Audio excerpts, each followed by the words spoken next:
Zdravo, banda. Vrtec je za nami, faks pred nami, v osvežilni fronti, ki ste ji priča, pa bomo ugotavljali, kako daleč nas lahko odnese.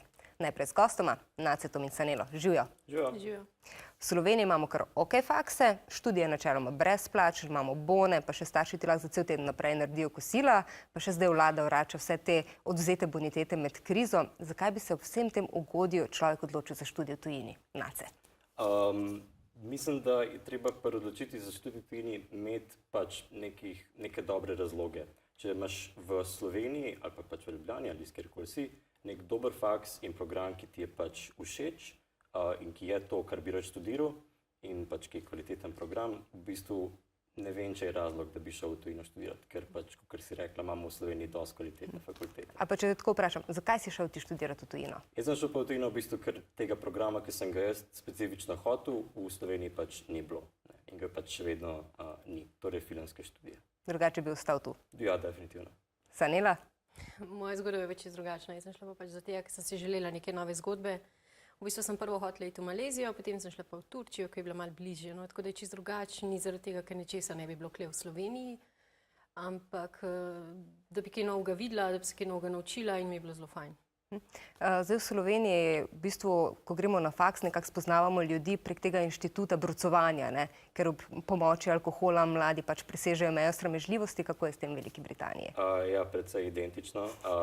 Ne reče se sicer brucovanje, ampak nekako prvi teden prvega semestra, prvega letnika se pač imenuje Freshers Week. Fresheri so, v bistvu, to je njihov izraz za bruce. In to je v bistvu en teden, kjer imaš ti vsak večer, vsako noč pač neko organizirano zabavo, ki je ponovadi precej pač povprečna in te ljudi, ki jih tam spoznaš, jih verjetno ne boš pač nikoli več videl, ampak je pa dobra priložnost za socializacijo, vsaj v teh prvih trenutkih, ko še čisto nobenega ne poznaš tam. Predstavljam si, da je v turški prestolnici Ankari malo drugače. Zelo drugače, prvo zaradi tega, ker je pač Turčija že zaradi verskih razlogov, pa tudi osebno sama v bistvu ne konzumiram alkohol, no pa ne glede na to, ni tako zabavno mogoče, kakor je bilo pri tebi, ne. Tako da je bilo drugače, je bilo bolj mirno, v bistvu smo bili tako, no, nismo imeli takih teh nekih glamuroznih zabav in tega tako. Čist drugačna zgodba. A pa se študij kaj razlikuje od tega, kar so vama pripovedovali recimo kolegi v Sloveniji? Ja, a misliš, kako se razlikuje od slovenskega sistema? Ja, definitivno se razlikuje. Mislim, angleški sistem je precej drugačen v smislu, da imaš veliko manj ur predavanj na faksu in veliko več dela doma. Se pravi, veliko več samostojnega dela, veliko več nekega branja, pripravljanja na seminarje. Na faksu si pa v bistvu precej malo. V našem primeru je to pač bilo približno 3 ure ali pa celo 2 uri na dan. Kaj pa samo trajanje študija, mandat? Ja, v Turčiji je v bistvu tako, da smo imeli predavanja kot prvo vsak dan. Je zelo drugačen sistem. Je bolj kot srednja šola, je pa trajanje pa 4 leta, ne, tako da je odvisno od tebe, ne, a boš ti v 4 končal ali podaljšal, ne, tako da je. Kako pa je s tem podaljševanjem v Veliki Britaniji? Ga ni. Če ne končaš v 3 letih, to se ne zgodi v bistvu. Vsi končajo v 3 letih ali pa ne končajo nikoli. Ni ponavljanja letnikov. Vsi, ko grejo študirati v tujino, vedno pridejo samo z lepimi izkušnjami na plano pri nas doma. Sta bila vidva kdaj v stiski, Nace? Ja, definitivno. Ampak to predvsem pač v prvem letniku, pa še to v prvem semestru. Ampak mislim, da se precej hitro navadiš pač na nek ta nov sistem študija, pa sploh, ker je Anglija relativno blizu pač Ljubljani in je možno iti precej pogosto pač nazaj domov, ni to tako velik problem bil zame. Kako pogosto si šel domov? Ja, v prvem letniku definitivno na 2 meseca, kaj takega. Sanela? Ja, jaz sem šla v bistvu domov tako 2-krat na leto na začetku, prvih par let, potem sem šla pa že večkrat, nekaj je bilo že tako povezava boljša letalska in tako naprej. Ja, no, zdaj še na vprašanje prej, če se vrnem. A si bila kdaj tudi v kakšni stiski? Ja, točno. V stiski v bistvu sem bila mogoče na začetku, ko je bila ta razlika med Turčijo pa med Slovenijo. Prvo v Ankari je bolj tako, ne vem, že prvo zaradi števila prebivalcev, pa zaradi kulturnih teh nekih razlik. Tako da sem bila, ja, no. Potem, ko se pa navadiš, je pa zelo dobro, ker zelo spoštujejo tujce, tako da je res zelo dobro, no. Na začetku prvo leto, 2 pa je bilo pa že čist. Tistega pogrešanja staršev, pa to je bilo kaj? Ne, če pošljejo denar, je bilo čisto sredno. Nace, ti imaš tudi izkušnje z ljubeznijo nadaljavo. Kako to gre? Ja, pri razmerju nadaljavo je pač Skype tvoj najboljši prijatelj. Uporablji ga aktivno, čim bolj. In je pač težko in je ful naporno vzdržati to razmerje. Ampak mislim, da če komuniciraš redno in če si pač v stiku s svojo ljubljeno osebo, se da preživeti. Mislim, da so preživela 2 leti, pa se pa pač ni več išlo. Ok, ampak lepa zgodba. Ja. To je bilo torej kar početi, ko imaš ljubezen nadaljavo, česa pa ne početi, pa v žličkanju. Takoj zatem se pa spet vrnemo nazaj v tujino. Tako ljubezen smo vzpostavili, zdaj pa je čas za denar. Študij v tujini ponavadi ni najbolj poceni stvar, ne? Kako sta preživela to vsakdanje življenje, Nace? Ja, pomembne so štipendije in na srečo je Slovenija kot država toliko prijazna, da tudi študentom, ki gredo v tujino, še vedno zagotavlja kar lepo količino štipendij. Ni sicer za študij v Angliji to dosti, da si privoščaš celo šolnino, razen če imaš ad futuro, ki pa je ne morejo dobiti vsi, ampak za življenjske stroške ti pa nekako pokrije. Ampak kaj pa to recimo, ne vem, vsakdanje življenje, kino, pivo, družabnost? Ja, mislim, London je precej specifičen v tem pogledu, ampak se je treba res navaditi na to, da bo pač kava stala 3 funte, se pravi pač 4 evre, da bo pivo še enkrat več kot tok in da nekako ne greš preveč ven hoditi na take stvari, ki bi jih sicer v Sloveniji valjda šel. Ne, v kino študenti v Angliji ne hodijo preveč velikrat. Ne. V bistvu, če nimaš ti ogromen keša, si kina niti ne moreš privoščiti. In zraven pol še razne te družabne stvari, ki jih bi sicer tukaj lahko delal, v Angliji pa moraš jih malo manj, moraš malo omejiti. Boleče za študenta filmskih študij. Ja, mislim, doma gledaš filme pač. Ok, to je ena preživetvena strategija.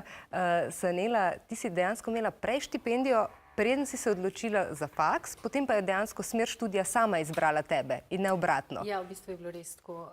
Sem hotela študirati mednarodne odnose, na koncu sem končala na angleščini, zaradi tega je še vedno čuden, kar rečem, da sem v Turčiji študirala angleščino. No, ampak jaz sem dobila štipendijo prej, kasneje sem imela še podporo tudi državno štipendijo od Slovenije. Sem pa tudi veliko sama delala, prevajala že z turškega jezika, tako da sem imela dosti denarja, sem ga pa zapravila največ na potovanje po Turčiji, ker je res prelepa.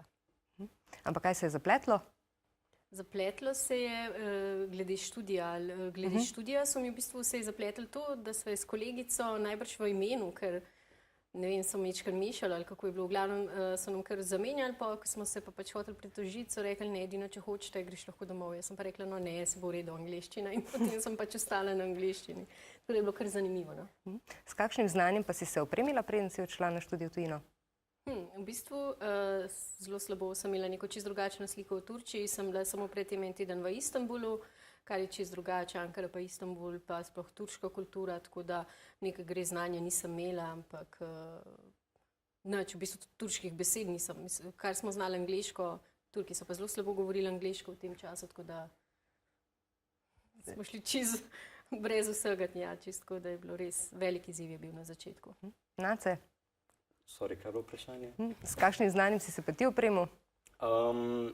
Ja, preden greš študirati, je fajn, da kontaktiraš čim več ljudi, ki so, če se da, študirali isto stvar, kot jo ti nameravaš, ali na istem faksu, ali pa pač v isti državi. In sem probal kontaktirati pač čim več ljudi, ki so ne lih filma študirali, ampak študirali neke podobne humanistične smeri v Angliji. In v bistvu te osebni pogovori ti dajo največ konkretnih informacij o tem, kaj lahko pričakuješ na študiju.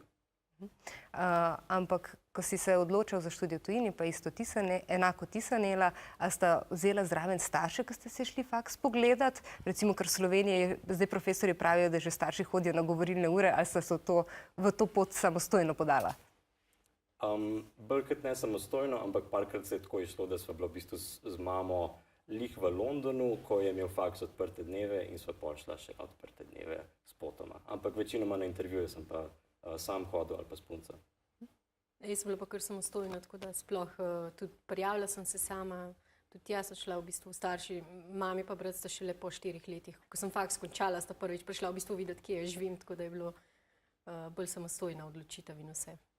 Številni ostanejo v tujini po končanem faksu. Sanela, zakaj si se vrnila? Vrnila sem se v bistvu to domotožje. No. Čeprav zdaj spet razmišljam o odhodu, ampak je bilo to domotožje. No. Pač Slovenija je majhna, lepa in vse to. Turčija je pač iz kontra, so vedno neke gužve, neki zastoji, neki stres, tako da sem mislila, da bo to boljše, kar v bistvu je, ker res to, kar imamo v Sloveniji, v Turčiji ni, ne, da, ne vem, zelo majhna in lepa in zelena in vse naj. Ampak bomo videli, kako dolgo bom pa ostala kleno. Nace? Ja, jaz sem zaenkrat si vzel nekako 1 leto frej po magisteriju, ampak nameravam naprej študirati na doktorat spet v tujino. Ampak imam pa nekako namen, če se bo dal potem vrniti v Slovenijo, lik zaradi tega, ker so pač življenjski pogoji in pač narava in okolje in družba v Sloveniji se mi zdi toliko bolj prijazni za človeka, kakor, ok, London je spet ekstremen primer, ampak veliko bolj prijazni, kakor kjerkoli drugje na svetu. Ampak kaj pa vam je dal študij v tujini poleg znanja? Ja, dati znanje na večjih področjih. Se pravi, poleg tega akademskega znanja je bilo meni najbolj koristno neko to pač, kako se temu reče, tako housekeeping, tako gospodinjsko znanje. Se pravi pač pranje perila, kuhanje, stvari, ki jih pač doma v Sloveniji prej nisem toliko pač delal. Ampak v tujini te pa pač okolje prisil, da si pač, ker je vse tako drago, da si sam kuhaš, itak perilo si moraš sam prati in te stvari, ki pač ti jih je vedno nekdo drug delal, če si pač razvajen kot jaz, si pa prisiljen jih sam narediti kar naenkrat. In to je še mogoče tak največji šok bil tudi kulturni. Osebni. Osebni šok, res je. Sanela? Jaz sem pa dobila kot prvo zelo veliko novih prijateljev, res pa ta samostojnost, po moje. Če bi ostala v Sloveniji, bi bila bolj odvisna, ne vem, najbrž od staršev, pa bi mi mami še vedno prala, pa likala, tako da sem tam čisto tako res sama delala, čeprav sem to že prej. Ampak ja, ta samostojnost, pa zelo veliko novih prijateljev, pa tudi znanje, nasploh znanje turško, ne vem, nove izkušnje potovanja po Turčiji in tako naprej, tako da res zelo veliko. Zdaj vsi si želimo iti študirati v tujino, komu bi odsvetovala to pot študija v tujini? Sanela? Jaz jo odsvetovala ne bi nikomur, ker res je ena izkušnja, ne glede na to, kam greš, je po moje nekaj zelo koristnega predvsem, ampak bi pa vedno svetovala, da naj grejo nekam, kar je čisto drugače od Slovenije. Naj bo to Turčija, naj bo to kar ena država, kar pet nekam, kam moraš biti drugačen. Ne iti, ne vem, v Nemčijo ali pa nekam, kamor vsi hodijo. Pet nekam, kar pet nekam, kjer nič ne pričakuješ, ker misliš, da se lahko kar vse zgodi. Naprimer, to se je pri meni s Turčijo zgodilo. Mislim, znati turški jezik je zame wow, kle, zelo veliko jih reče wow. Wow, ja, po moje, če tiska reče z našo angliško, je pa, ja, se cool, ne. Mislim, ne razumem, no, ampak res, danes je treba biti drugačen, tako da bi rekla, kar pejte na Kitajsko, ne, zakaj ne? Probi nekaj novega. Nace, ti si že malo nakazal, ampak komu bi odsvetoval? Mogoče bi odsvetoval ljudem, ki pač vidijo, da imajo v Sloveniji dober faks za smer, ki jih zanima in ki se nekako vidijo v Sloveniji pač študirati. In če nimajo res konkretno dobrega razloga, zakaj iti v tujino, če bi šli v tujino samo zaradi tega, ker je pač tujina in je pač hudo, ne vem, mogoče bi takrat odsvetoval. Mislim, da je fajn imeti nek dober, konkreten razlog, zakaj greš v tujino in zakaj greš lih v tisto državo, lih na tisto fakulteto, kamor hočeš pač iti. Se boste še potem po oddaji malo pogovorila o tem. Sanela, si doživela kakšen kulturni šok? Ja, zame je bilo predvsem na začetku zelo težko, ker je bila posod gužva. Mislim, 5 milijonov ljudi živi v Ankari, tako da si vedno v eni vrsti stal, kar je bilo pri meni prej, je bilo nelogično, če grem nekam, pa sta dva pred mano v Sloveniji. Mi je bilo že težko, pa pridem v Turčijo, pa tako kolona na avtobus, 100-200 jih je pred tabo, v banki, kamorkoli greš je bila gužva, tako da to je bilo zelo, kasneje je bilo pa tudi, naprimer, ta odnos moških do žensk, ki smo bile mi, naprimer, tujke smo bile zelo samostojne in to je bilo za njih zelo čudno. Še posebej, če je bila kakšna blond, so nas takoj že, ne vem, mešali z ruskinjami in tako naprej. Ampak se je pa to zdaj spremenilo. Na začetku je bilo pa zelo težko, tako da nas je bilo včasih tudi zelo strah iti po nekaterih določenih mestih, ulicah, tako da to je bilo neki ta šok, ki se je na koncu zelo spremenil. Nace, a ti si mogoče doživel kakšno presenečenje v polju družabnega življenja?